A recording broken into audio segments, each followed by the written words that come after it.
everyone, welcome back to our channel. It's me Ruth here. How to change phone ringtone on Android. Now without further ado, let's start right into the video. To change phone ringtone, firstly you need to open your settings app. Then after that you need to scroll down and then tap on sounds and vibration. When you get access to sounds and vibration, you need to scroll down and here you can see option called phone ringtone. Tap on it. Here you will see all the generic ringtones that comes with your phone.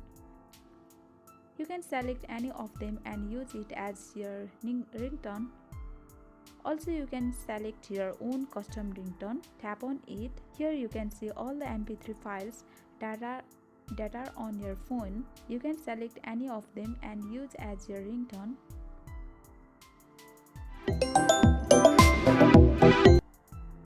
And this is how we change phone ringtone on Android. I hope this tutorial helps you, and if you are new to our channel, make sure to like, subscribe and hit the notification bell icon, and thanks for watching.